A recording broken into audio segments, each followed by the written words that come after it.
मधुपुर नगर परिषद अध्यक्ष पद की उम्मीदवार शबाना परवीन ने बिहार टीवी20 से विशेष बातचीत में शहर के विकास को अपनी प्राथमिकता बताया है।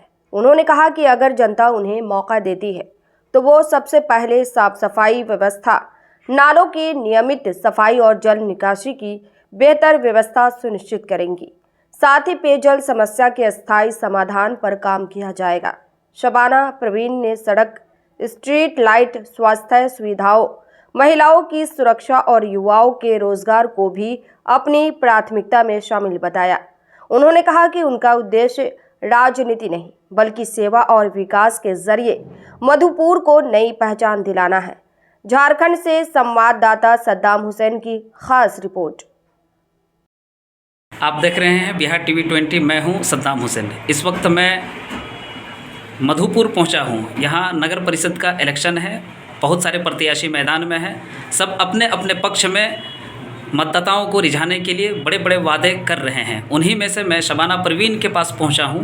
ये नगर परिषद अध्यक्षा के रूप में उम्मीदवार हैं। इनके क्या इरादे हैं, इनके क्या मुद्दे हैं और ये किस तरह से इलेक्शन कैंपिंग चला रही है, ये सब संबंध में बातचीत करने के लिए हम आए हैं। शबाना परवीन जी, आपका बिहार टीवी20 में स्वागत है। आप बताएं किस तरह से आप जो है इलेक्शन में काम कर रही हैं, लोगों को किस तरह से अपने तरफ मतदाताओं को बुला रही हैं, आपको मतदाता कैसे पसंद कर रहे हैं, आप बिहार टीवी20 के दर्शकों को बताएं। बहुत बहुत शुक्रिया सद्दाम भाई। आप वर्तमान में जो इलेक्शंस हो रहे हैं, ये सरकार की तरफ से बहुत ही अच्छा मौका है महिलाओं के लिए कि हमें मौका दिया गया है नगर परिषद को प्रतिनिधित्व करने के लिए।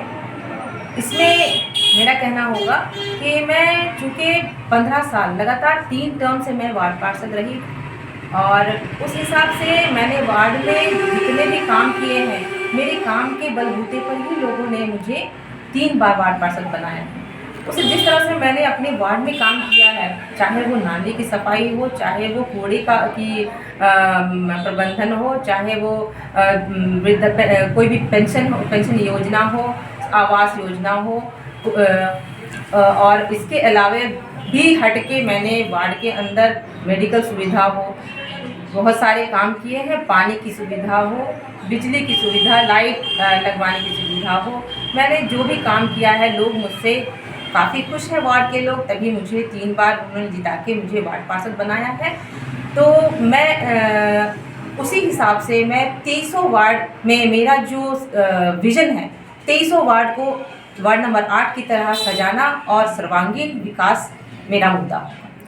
अभी खास करके मधुपुर के लिए क्या ऐसा समस्या है जिसके समाधान के लिए आपका योगदान जरूरी है? देखिए, मैं 5-6 सालों से मधुपुर शहरी जलापूर्ति योजना के लिए मैं काम कर रही हूँ और इस बारे में मैं बता देना चाहती हूँ कि पुरानी शहरी जलापूर्ति योजना जो PHED के थ्रू चल रहा था, तो वो उसके लिए मैंने काम किया था। शहर को पानी पहुँचाने का प्रयास मैंने किया था और प्रयास मेरा सफल भी रहा था। लेकिन चूँकि ये 40 साल पुरानी योजना है, इसलिए ये बहुत डैमेज्ड, उसका पूरा जो मशीनरी है डैमेज थी, और लेकिन फिर भी उसमें मरम्मती करवा के, उसको रिपेयरिंग करवा के मैंने शहर को पानी उपलब्ध कराने का काम किया है। लेकिन अभी मुख्यमंत्री द्वारा जो 76 करोड़ की राशि जो शहरी जलापूर्ति योजना के लिए पारित हुई है, स्वीकृति हुई है, उन मंत्री महोदय के थ्रू जनाब हफीजुल हसन साहब के सहयोग से ये कार्य अभी होना है। पूरे 2300 वार्ड में पाइपलाइन बिछना है और डोर टू डोर पानी का पहुंचना सुनिश्चित होगा। उसके लिए मैं जी तोड़ मेहनत करूंगी और डोर टू डोर पानी कैसे पहुंचे, इसके लिए मैं मंत्री जी का सहयोग करूँगी। अब मधुपुर नगर परिषद क्षेत्र के जो मतदाता हैं, उनको आप क्या संदेश देना चाहती हैं चुनाव के संबंध में? मतदाता को तो मैं ये संदेश देना चाहूँगी कि आप कोई भी काम करते हैं, कि कोई भी चीज़, कोई भी अपना कोई भी काम करते हैं, जैसे कोई भी काम करवाना है, तो आप क्या अनुभवी लोगों को चुनेंगे या जो नए लोग हैं उनको चुनेंगे? जैसे कि मिसाल के तौर पर अगर हम एक कपड़ा सिलवाते हैं टेलर से, तो सही टेलर का चुनाव करते हैं कि किस टेलर को अनुभव है अच्छी तरह कपड़ा सिलने का, उसके अपने अकॉर्डिंग अकॉर्डिंग उसको कैसे अपना कपड़ा सिलवाना है। तो उस तरह से लोग अनुभवी लोगों को ही, मतदाता जो है अनुभवी लोगों को ही अपना जो लीडर है, अपना जो कैप्टन है बनाएंगे नगर परिषद का प्रतिनिधित्व करने के लिए। क्योंकि जो अनुभव जो करेगा वो नया जो है, जो अनुभवी नहीं है, जो अभी नए नए आए हैं, नए नए चेहरे उभर रहे हैं, ये लोगों को पता है कि ये क्या कर पाएंगे। इनको सीखने में ही 5 साल लग जाएगा। और जो अनुभवी लोग हैं वो नगर परिषद की बारीकी को समझते हैं, बारीकी को जानते हैं, कहाँ क्या करना है, कैसे योजनाएं लाना है, कैसे योजनाओं को पारित कराना है, किस तरह से लड़ाई लड़नी है जनता को सुविधा पहुंचाने के लिए लोग समझते हैं। और मुझे लगता है जनता का जो अपार समर्थन मुझे मिल रहा है, लोग समझ रहे हैं कि कौन उनके लिए ज़्यादा बेहतर हो सकता है। और एक बात बता दूं कि जनता का इतना अपार समर्थन देख के जो और भी प्रत्याशी जो हैं उनमें घबराहट फैल गई है। और ऐसी घबराहट फैल गई है कि अब तो ये जगह जगह पे जो हमने बैनर पोस्टर लगवाए थे वो फाड़ना शुरू हो गया, वो फटना शुरू हो गया है। और सबसे पहले तो इन्होंने मेरी जाति पर उंगली उठाई कि मेरी जाति जो है यहाँ की नहीं है, मैं कहीं और की हूँ। उसमें मुझे डैमेज करने की कोशिश की गई। उसके बाद अभी बैनर पोस्टर का फटना जगह जगह से, मैंने जहाँ भी अपने बैनर्स लगाए हैं वो फटना शुरू हो गए हैं। तो इससे साफ समझ में आता है कि मेरे जो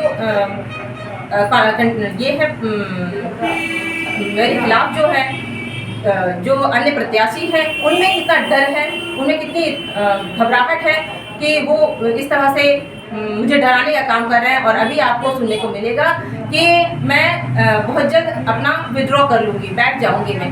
तो मैं उन लोगों को बताना चाहती हूँ कि बैनर पोस्टर दीवारों से, चौक चौराहों से फाड़ देंगे, लेकिन जो वोटर्स के दिल में जो मेरा बैनर, मेरा पोस्टर जो छपा है, जो उन्होंने अपने मन में बिठा के रखा है, वो कैसे फाड़ेंगे।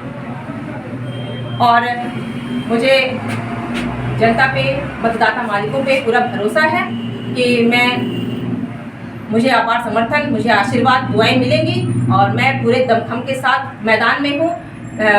मैदान छोड़ने का मतलब हुआ हार मान लेना, और हार मैं मानूंगी नहीं, चाहे कोई भी कीमत चुकानी पड़े।